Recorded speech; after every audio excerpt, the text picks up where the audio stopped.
Сәлем достар, бүгінгі осы мастер-класста осындай корзина тоқып үйренетін боламыз. Ағаш несімен с деревянным дном.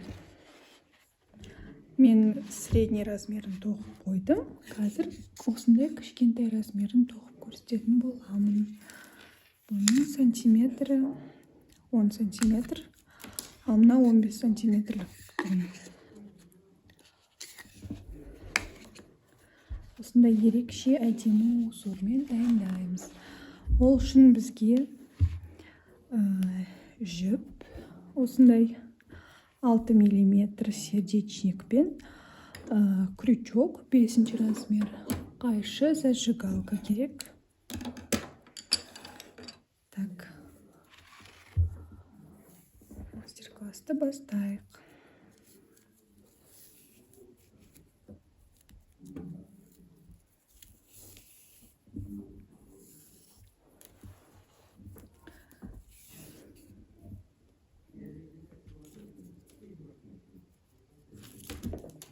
Біз осындай артығымен жіпті қалдырып қоямыз. 60 сантиметрдей қалдырып қою керек. Осы жерден. И бастайым.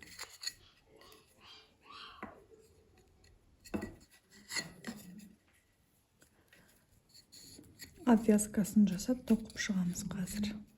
Шетін айналдырып. Міне.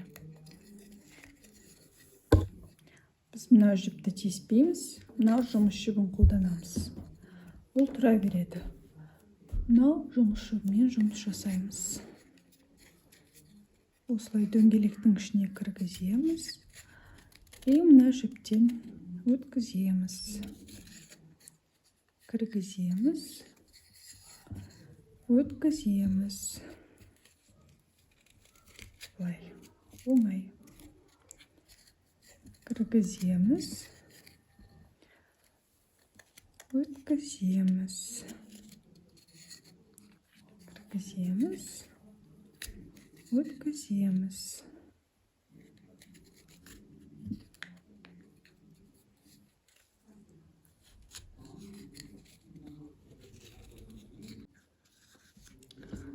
Соңына дейін тоқып шықтым обвязканы. Енді мынау ең соңғысы қалды. Ең соңғысына біз мынау жұмыс жібін емес, мынау хвостикті алатын боламыз. Міне қараңыздар. Хвостикті алып, осылай соңғы косичкадан шығарамыз. Міне. Енді осы хвостик жібімізді мынау алғашқы петлямызға кіргізіп тартып аламыз. Бұлай.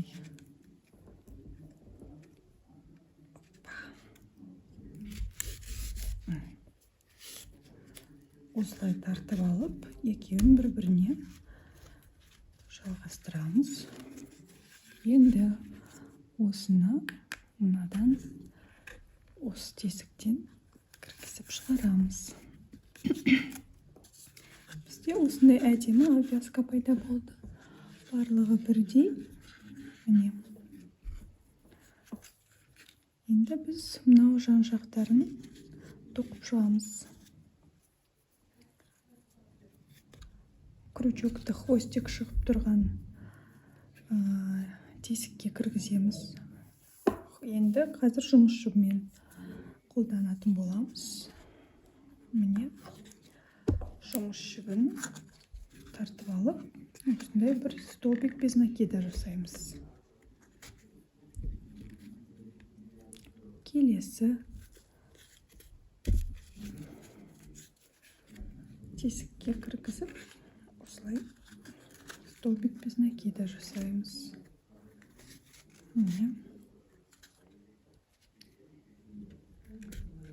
Келесіне кіргізіп, столбик без накида.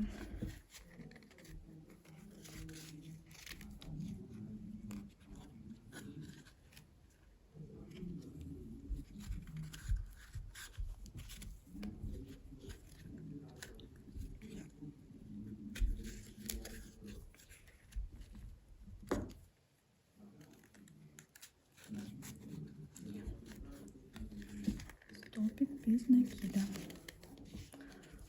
Барлығын осылай домалатып, осы жерге дейін өздеріңіз тоқып келіңіздер.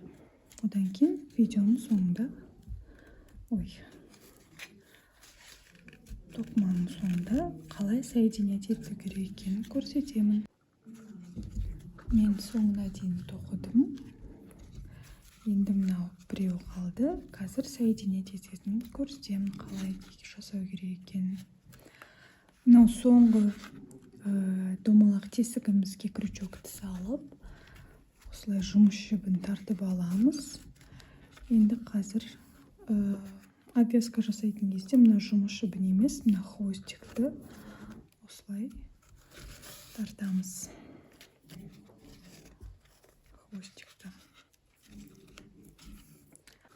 Мына хвостикті тартып алдық. Енді осы хвостикті бірінші жасаған петлямыздың мына жеріне кіргіземіз.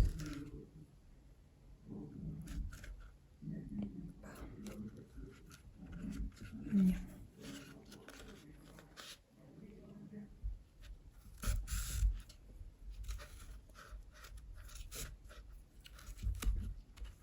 Осылай кіргізіп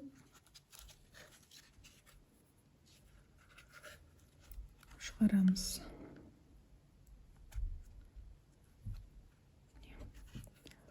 Мынау петляның ішіне кіргізу керек былай.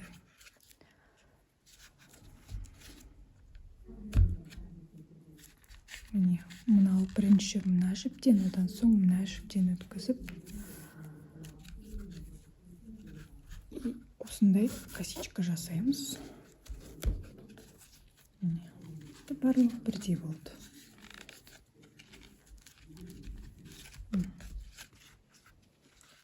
Жақсы көрініп тұрмыз сіздерге.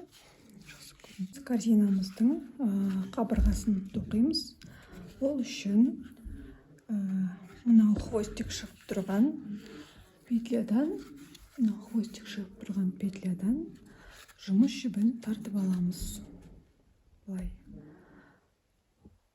Міне, мына жерден перемычкасынан мынаудан емес, мынаның бір өзінен ғана тартып аламыз.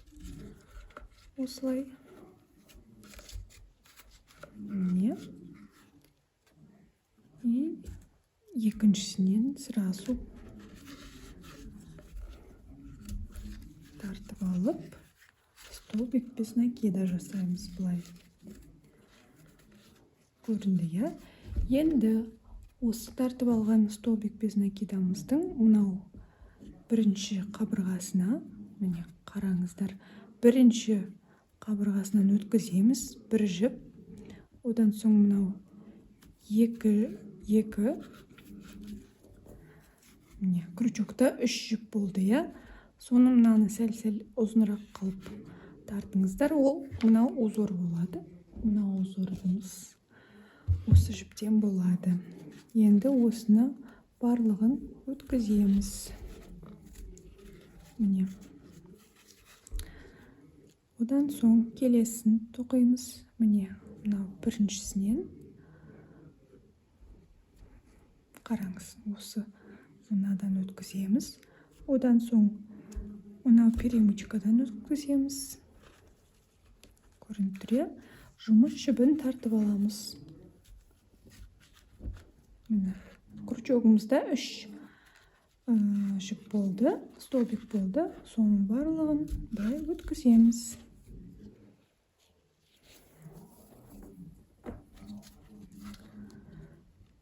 Мынау петлямызға кіргіземіз, одан соң келесі. И мына жұмыс жібін тартып аламыз. Крючогымызда 3 столбик болды, барлығын былай өткіземіз.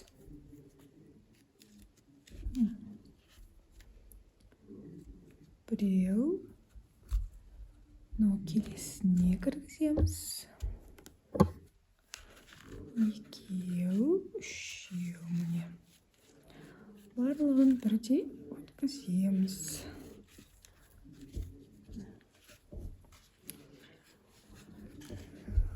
Мынау қазір тоқыған столбигіміздің соңғы жібін аламыз. Келесі столбиктен аламыз. 3 жұмыс жібі болды, 3 столбик болды. Барлығын бір өткіземіз. Міне, осылай узор пайда болып жатыр.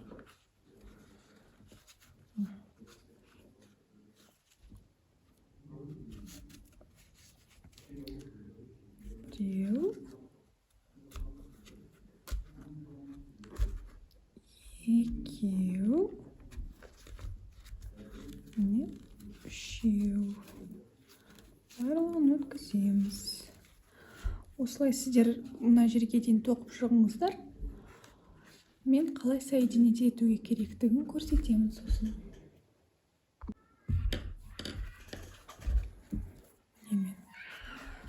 Осылай айналдырып тоқып шықтым. Біреу қалды. Енді соединить етеміз. Онда осылай тоқимыз. Міне, мынадан кіргіземіз. 2. Біз алдында мыналарды соединить еткенде хвостикті қолданатын едік. Қазір біз жұмыс жібін қолданамыз осылай. Міне, жұмыс жібін қолдандық. Бір мынаған кіргіземіз, одан соң мынау бірінші петлямызға кіргіземіз. Түсінікті болып жатыр ма? Міне, қараңыздар. Мына жерге дейін қалдық. Бізде ешқандай петля қалған жоқ ортасында. Бір кіргіземіз. Мынау бірінші тұрғанның төбесіндегісіне кіргізіп, мынау жұмыс жібін тартып аламыз. Ой, хвостикті, то есть. Міне, мына хвостикті осы жерден өткіземіз. Міне. Хвостикті осылай тартып шығарамыз. Көрініп тұр. Енді мынаған косичка жасаймыз. Ол үшін мынау үш жағынан перемычкасынан, мынау перемычкасынан кіргізіп шығарамыз хвостикті. Кіргіздік.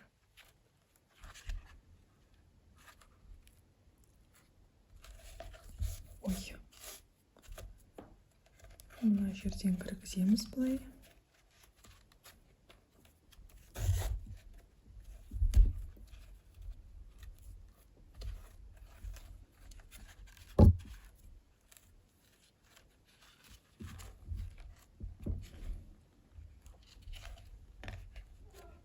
Міне кіргізіп, мына жерден шығару керек. Мынау жұмыс жібі шығып тұрған перемычкадан крючогымызды кіргізіп, былай хвостикті тартып аламыз. Міне, бірде болды. Осылай соединить еттік.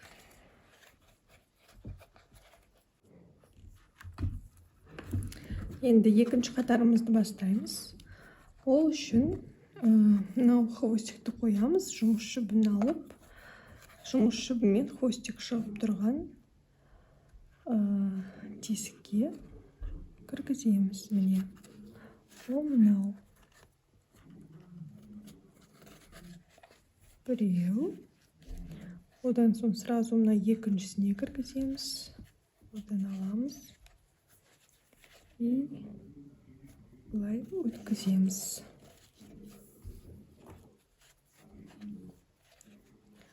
Енді мынау бірінші. Қазір тоқылған узордың мынау сызығынан мына жіпті алып, келесі петляға өткіземіз. Перемычкасынан. Міне. Мынадан өту керек, и мынау астындағы жіптен өту керек. Міне, осы жерге кіргіземіз. Жұмыс жібін тартып аламыз. И столбик без накида тоқимыз. Міне. мынау жіпті аламыз. Біреу. Келесі петляға өткіземіз. Екеу. И мынамен үшеу. Міне. Узор пайда болып жатыр. Бұл екінші қатар. Біреу.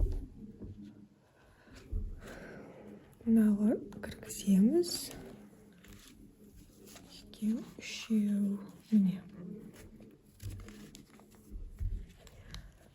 Сіздерге түсінікті болып жатыр деген ойдамын. Міне. Мынау үшінші жіпті тартып аламыз. Бір, екі, мынау үшінші.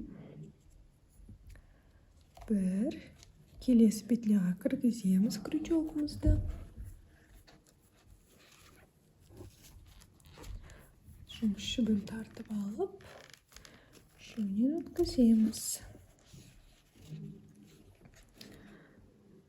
Аға кіргіземіз. Екінші. Олай. Одан соң осы үш жіпті бірден столбикті өткіземіз. Мынаны аламыз. Одан соң мынау. Одан соң осылай тартып аламыз. Қатарын соңына дейін тоқып шығыңыздар. Мен қалай соединять ету керектігін көрсетемін соңында.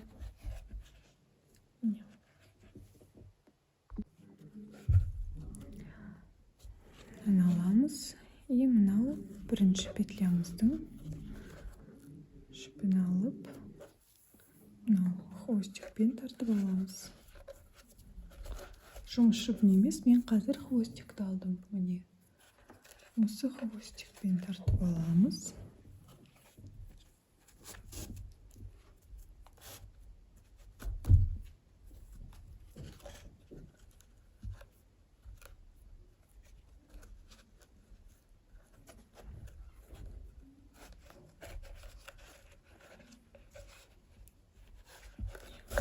Өткіземіз.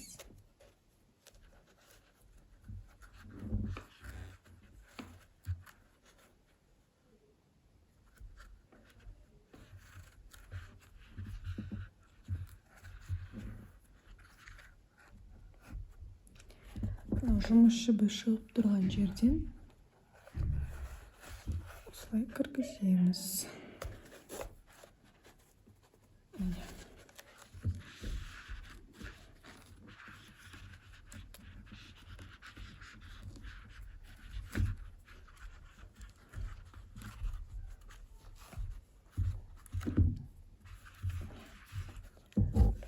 Осылай бесшовное соединение. Қалмайды. Қараңыздар, барлығы бірдей болып тұр. Біркелкі әдемі болып тоқылып жатыр. Екінші қатарды біттім. Мен 5 қатар тоқитын боламын. Сіздер өздеріңіз қалағанша биіктігін жасаңыздар.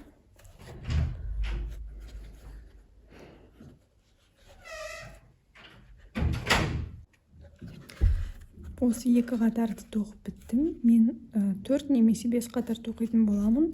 Сіздер өздеріңіз қалағандарыңызша тоқың. Ең соңында кездесейік. Міне достар, мен 5 қатар тоқып шықтым. Мынау менің жұмыс жібім, ал мынау хвостик қалып кетті. Осындай кішкене болып.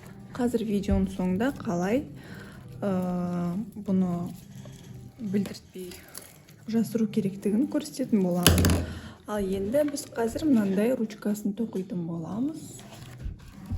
Осындай екі ұстайтын.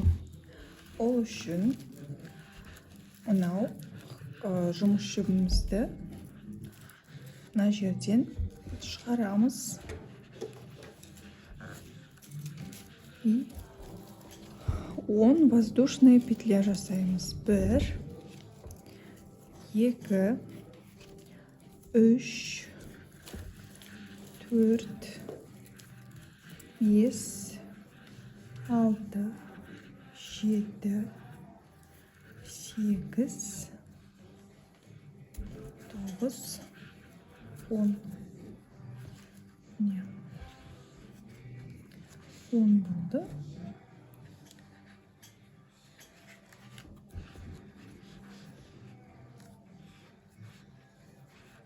оны көп болып кеткен сияқты. 9-8 жасаймын ау деймін. 1, 2, 3, 4, 5, 6, 7, 8. Міне 8 жасадым. 8 как раз болған сияқты. Кішкентай корзинаға. Міне 8 жасадым.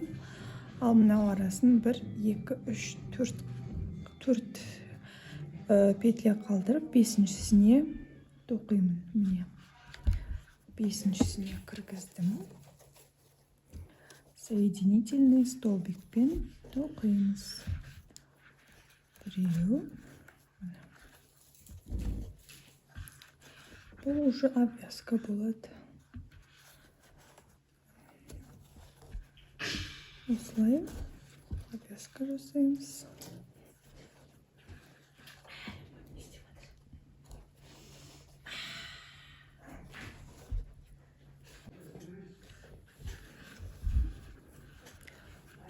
Осылай обвязканы мына жерге дейін жасадым. Енді мынандай воздушный петля жасаймыз. Міне ортасынан 8, 1, 2, 3, 4, 5, 6, 7, 8. Ортасынан 4 қалдырамыз. 1, 2, 3, 4 и 5-сіне тоқимыз.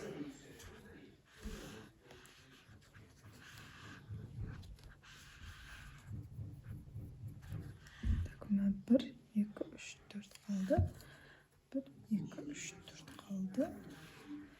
Мынаған тоқимын. Тоже осындай обвязка. Былай кіргізіп, мынадан өткізе саламыз. Ешқандай қиындығы жоқ. Айсезім тыныш. Міне. Былай кіргізіп, мынадан өткізе саламыз.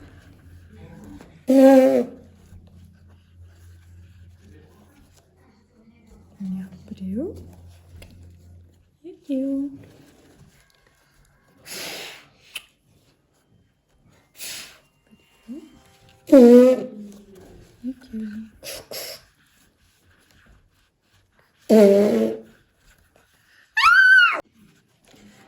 Мен қатардың соңына келдім. Бір петля қалды. Осыны өткізем. Міне. Обвязка жасаймын да. Жерден қырқып алам жұмыс жіпті уже. Былай қырқытым. Былай өткізем.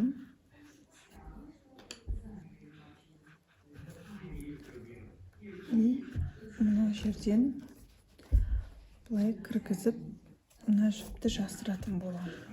Міне. Мынаған өткіздім. Мына жердегі тесікке кіргіздім.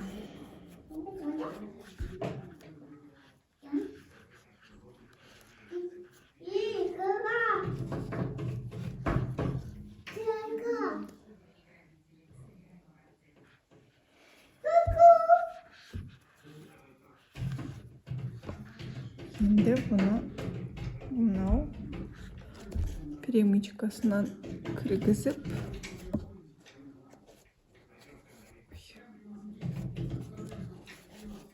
адам былай өткіземін. Енді осыны жастыру керек. Былай қырқамын.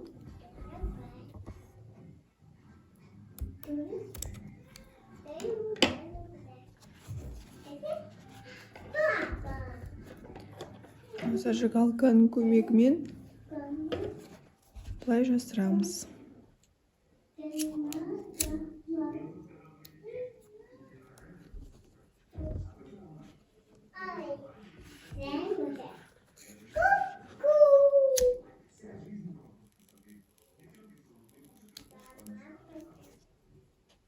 Міне. Мынау уже байқалмайды. Мынаны кішкене жастыру керек.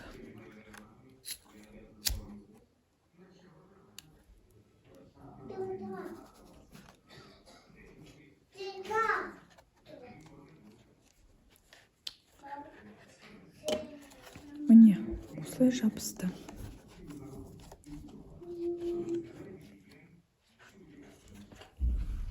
Корзина дайын болды.